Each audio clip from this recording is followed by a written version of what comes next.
Ta sœur ne peut pas porter d'enfant, alors tu vas le faire pour elle. Tu donnes le bébé à Maya. Elle obtient les 450 000 $, et tu retournes à ta petite vie. Tu n'es qu'un vecteur, Amelia. Ma mère n'a même pas scié. Elle a glissé la renonciation légale sur la table en verre.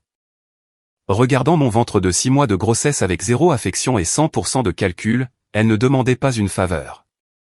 Elle m'ordonnait de céder ma fille à naître pour que ma sœur puisse débloquer l'héritage de notre grand-père. Avant de vous dire ce que j'ai fait quand ma propre mère a essayé de monnayer mon enfant, laissez un commentaire et dites-moi d'où vous écoutez et quelle heure il est pour vous en ce moment. Je veux voir jusqu'où cette histoire voyage. Non. Le mot a à peine quitté mes lèvres avant que l'atmosphère de la véranda ne se brise. Karen n'a pas argumenté. Elle n'a pas essayé de me persuader. Son visage s'est tordu en un masque de rage pure et non altéré. Ce n'était pas la colère d'une mère déçue par un enfant. C'était la fureur d'un créancier à qui l'on refuse le paiement. Elle s'est jetée. Il lui appartient, a-t-elle crié, sa main claquant sur mes épaules. Petite erreur égoïste. Il appartient à Maya. La force a suffi à me faire trébucher en arrière. Mon talon s'est pris dans le bord du tapis. Et soudain, la table en verre avait disparu, remplacée par l'air vide et les dures marches en bois menant au jardin. La gravité a pris le dessus. Dans cette fraction de seconde d'apesanteur, mon cerveau n'a pas paniqué. Il a changé de vitesse. Je suis infirmière aux urgences. La panique est un luxe que je ne peux pas me permettre. Alors que le monde basculait, je n'ai pas cherché à amortir ma chute. J'ai rentré mon menton. J'ai recroquevillé mon corps vers l'intérieur, serrant mes bras autour de ma taille, me transformant en un bouclier humain pour la vie qui grandissait en moi. J'ai heurté la première marche avec mon épaule, puis ma hanche, puis le craquement écœurant de mes côtes contre le bord de la dernière marche. J'ai atterri sur l'herbe, le souffle coupé, regardant le pont de la véranda. Ma mère se tenait en haut, regardant vers le bas. Elle n'était pas horrifiée. Elle ne se précipitait pas pour aider. Elle attendait. Elle regardait pour voir si le problème avait été réglé. Ma formation a pris le dessus avant la douleur. Voie respiratoire perméable.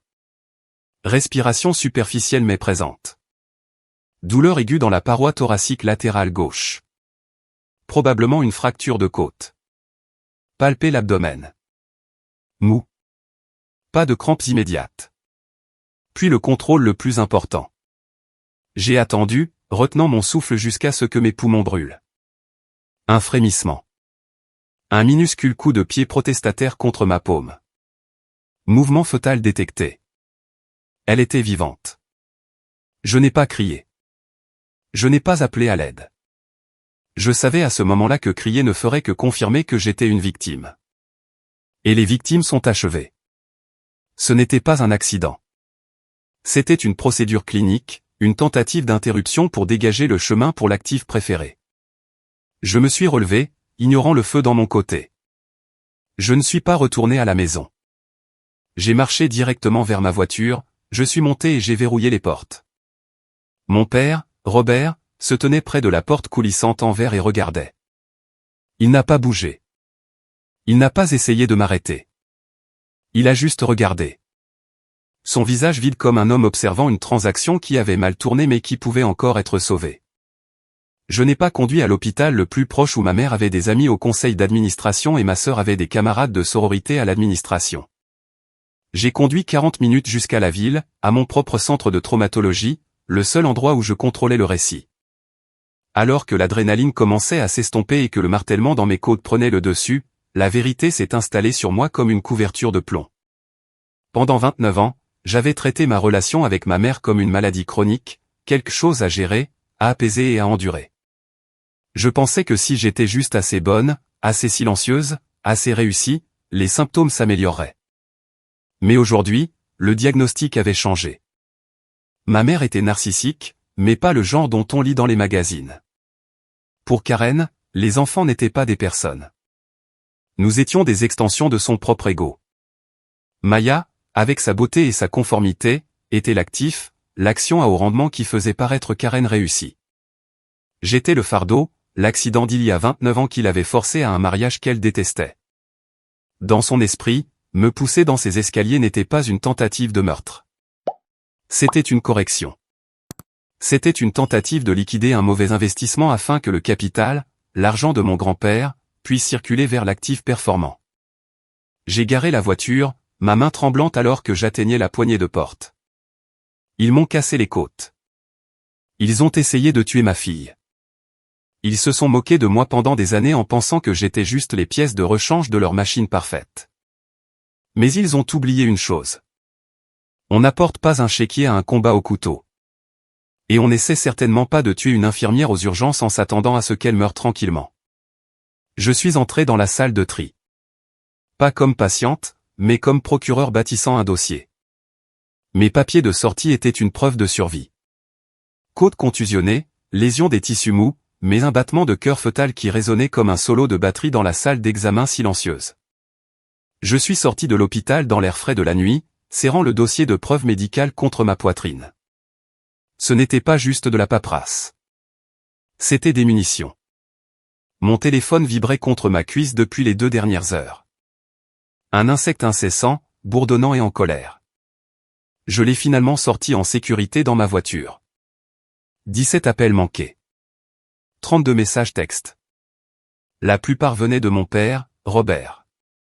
Amélia, décroche. Ta mère est hystérique. Elle n'avait pas l'intention de te pousser. Tu as trébuché. Nous pouvons payer les factures d'hôpital. Reviens juste à la maison. Nous devons régler ça ce soir. Ne fais pas de scène, Amélia. Pense à la famille. J'ai fixé l'écran lumineux, sentant un détachement froid s'installer sur moi. C'était la stratégie, la manipulation mentale, la réécriture de l'histoire avant même que l'encre ne soit sèche. Il ne s'inquiétait pas de mes côtes ou de sa petite fille à naître. Il s'inquiétait du récit. Il craignait que si je faisais une scène, la banque découvre ses dettes ou que les voisins découvrent que sa femme était violente. Il offrait de payer mes frais médicaux avec le même argent qu'ils essayaient de voler à mon enfant. Mon pouce a plané au-dessus du bouton de blocage. Il serait si facile de couper les ponts avec eux, de rentrer chez mon mari, Justine, de verrouiller les portes et de ne plus jamais leur parler. Mais le silence ne me protégerait pas. Le silence ne ferait que leur donner le temps de se regrouper, de tordre l'histoire, de me poursuivre en justice pour la garde plus tard. Si je voulais être libre, je ne pouvais pas juste fuir. Je devais y mettre fin.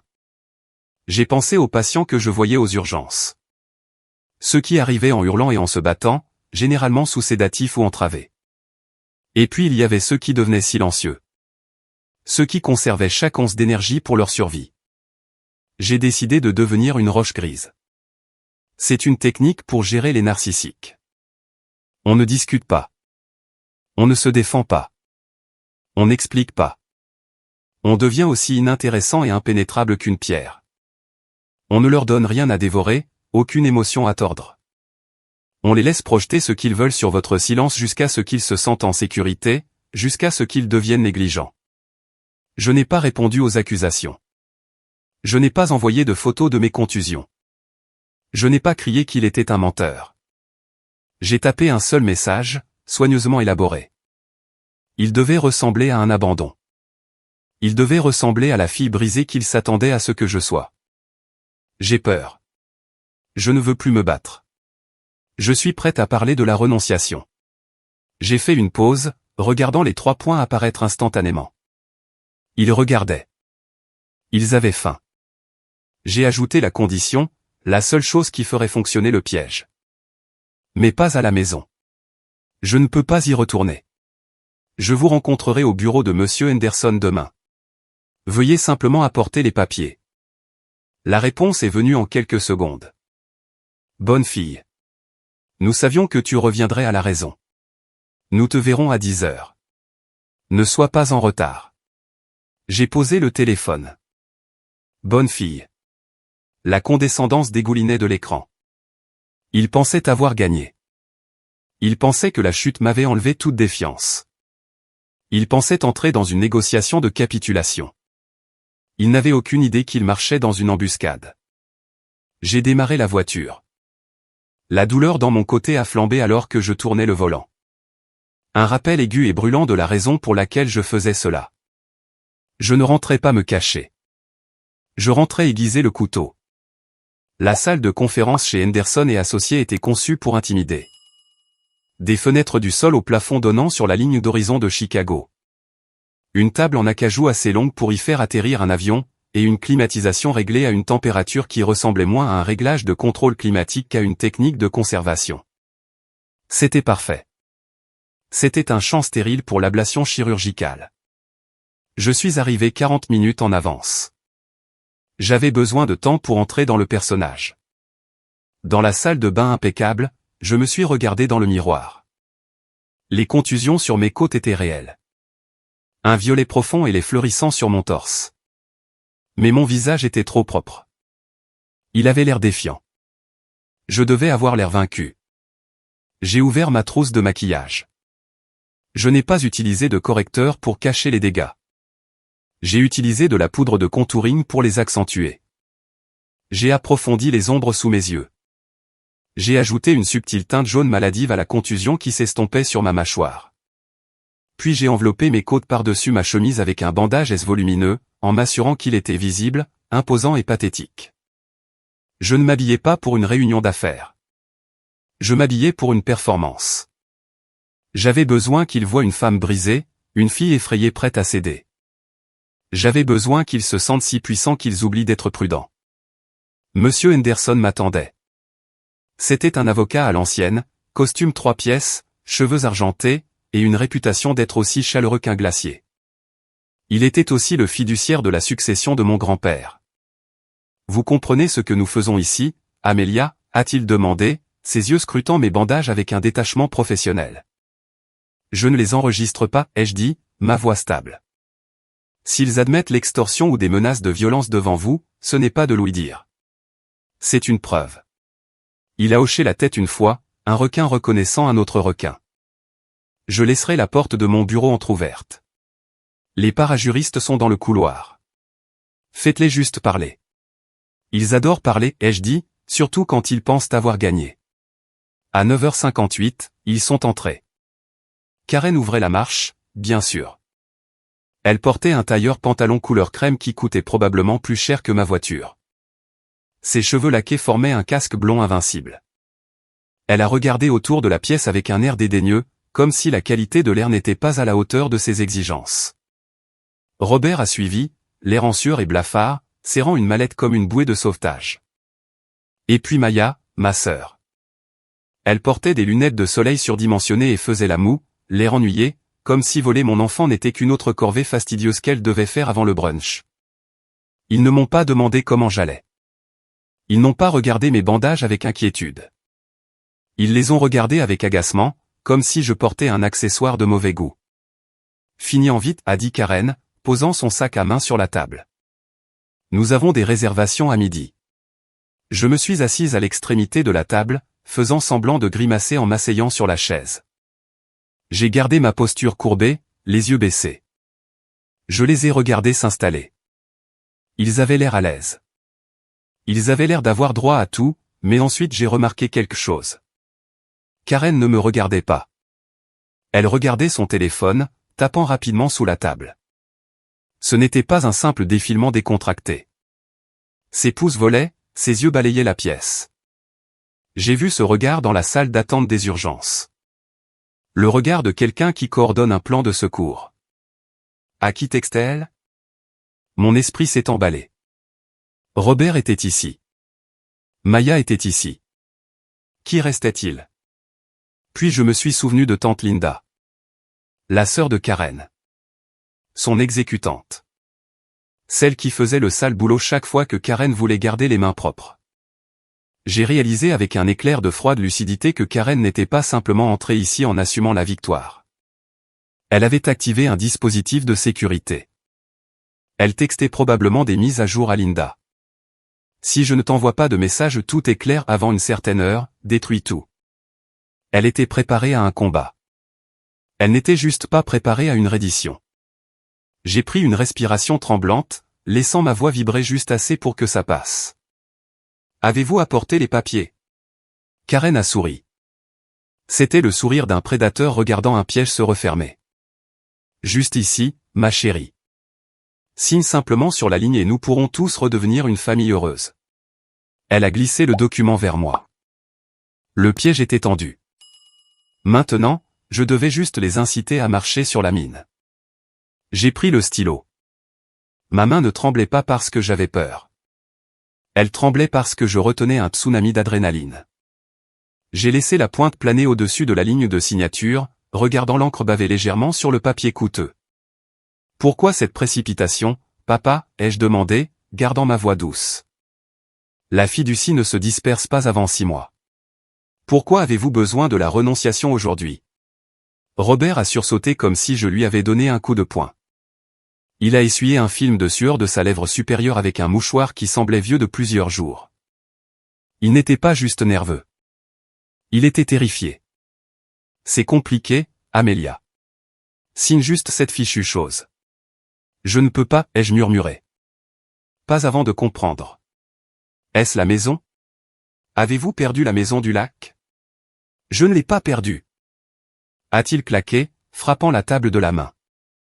Le bruit a fait sauter Maya, mais Karen n'a même pas scié. Elle a juste continué à taper sur son téléphone sous la table. Je l'ai mise en levier. D'accord. J'ai emprunté sur la valeur nette pour couvrir certains déficits. Déficit, ai-je insisté. Vous voulez dire les investissements? Ce n'était pas seulement des investissements. Il s'est levé, incapable de rester assis. Il a marché jusqu'à la fenêtre, le dos tourné vers moi, son reflet fantomatique sur la ligne d'horizon. J'ai emprunté aux mauvaises personnes.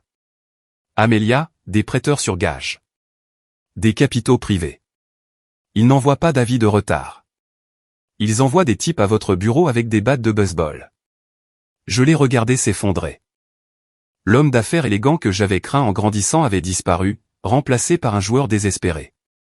J'ai pris 100 000 du compte fiduciaire plus tôt, a-t-il avoué, les mots s'échappant en un flot. J'ai falsifié la signature du fiduciaire pour obtenir une avance de fonds.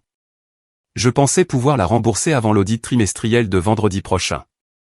Mais les investissements ont sombré. Si je ne liquide pas le reste de la fiducie à Maya et ne reconstitue pas ce compte d'ici vendredi, je ne suis pas seulement ruiné. Je vais en prison ou à la morgue. C'était ça, complot en vue de commettre une fraude, détournement de fonds, vol d'identité. J'ai regardé Monsieur Henderson. Il fixait Robert, son visage un masque d'horreur professionnelle. Il venait d'entendre une confession de crime impliquant sa propre signature. J'ai regardé Karen. Elle a finalement posé son téléphone. Elle n'était pas ébranlée par la confession de Robert. Elle avait l'air agacée par sa faiblesse. Alors, c'est ça, ai-je demandé, tournant mon regard vers elle. Vous avez besoin d'argent pour éviter la prison à papa. Mais qu'en est-il de ma fille? Vous avez dit que j'étais juste le vecteur. Vous voulez vraiment que je cède mes droits sur mon propre enfant? Karen s'est penchée en avant. Son parfum, quelque chose de lourd et floral, a flotté sur la table. L'odeur de mes cauchemars d'enfance. Soyons clairs, Amelia, a-t-elle dit, sa voix tombant dans un ronronnement doux et mortel. Vous êtes une infirmière aux urgences avec un salaire à l'heure. Vous vivez dans un logement locatif de 2 chambres. Vous n'avez rien. Elle a fait un geste vers Maya, qui inspectait sa manucure. Nous avons des ressources. Nous avons des avocats. Si vous ne signez pas ce papier et ne nous donnez pas l'argent, nous vous poursuivrons pour la garde totale. Nous vous dépeindrons comme instable. Nous utiliserons votre accident dans les escaliers comme preuve que vous ne pouvez pas protéger un enfant. Nous vous ensevelirons sous les dossiers judiciaires jusqu'à ce que vous mouriez de faim. Mon sang s'est glacé. Ce n'était pas juste de la cupidité. C'était de l'anéantissement. Elle menaçait d'instrumentaliser le système judiciaire pour voler mon enfant parce que je ne paierais pas pour les crimes de son mari. Pendant une seconde, la peur était réelle. Je les ai imaginés la prenant. J'ai imaginé Maya tenant mon bébé pendant que j'étais traîné par la sécurité. Signe, a sifflé Karen. Où nous finirons ce que nous avons commencé dans les escaliers. Extorsion, menace de violence, complot, c'était tout ce dont j'avais besoin. J'ai regardé le papier. La déclaration de renonciation d'intérêt me regardait en retour, un contrat pour vendre mon âme. J'ai pris une profonde inspiration, laissant le masque de la roche grise s'estomper. J'ai cessé de trembler. J'ai redressé ma colonne vertébrale. Quand j'ai levé les yeux, mes yeux étaient secs. Petite ingrate. Karen s'est levée de sa chaise, sa main se levant instinctivement comme pour me frapper. Oubliant où nous étions, oubliant qui regardait, je n'ai pas signé, ai-je dit, ma voix coupant sa rage comme un scalpel. Mais je pense que Monsieur Henderson en a assez entendu. J'ai pointé un doigt par-dessus son épaule vers la lourde porte en chêne reliant la salle de conférence au bureau principal. Elle était restée entr'ouverte tout le temps, juste un pouce, mais assez pour que le son passe, assez pour un témoin. La porte s'est ouverte. Monsieur Henderson est entré, le visage sombre. Il n'était pas seul.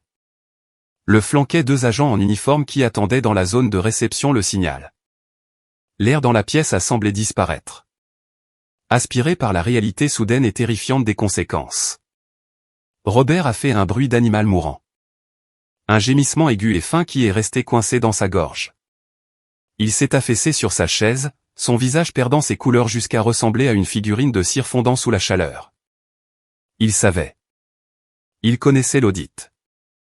Il connaissait les usuriers, et il savait que les menottes aux ceintures des agents étaient les seules choses qui pouvaient le sauver des gars avec les battes de baseball, même si cela signifiait une cage. Karen s'est figée. Sa main était encore à moitié levée, figée dans un tableau de violence. Elle a regardé la police, puis Monsieur Henderson, et finalement moi. Son expression n'était pas encore de la peur. C'était de la confusion. Les narcissiques ne traitent pas les conséquences. Ils traitent les obstacles. Elle a essayé de pivoter, sa voix montant dans ce ton sirupeux qu'elle utilisait pour les voisins. C'est indifférent familial, a-t-elle dit, lissant sa veste, essayant de reprendre le dessus. Ma fille est émotive. Non, Madame Davis, a dit Monsieur Henderson. Il ne l'a pas regardé. Il a regardé les agents. C'est une tentative d'extorsion et de complot en vue de frauder une fiducie. Et puisque vous venez d'admettre l'agression dans les escaliers, associée à la menace de finir le travail, cela constitue une tentative de féticide. L'agent a avancé. Karen Davis, Robert Davis, Maya Davis, vous êtes tous en état d'arrestation.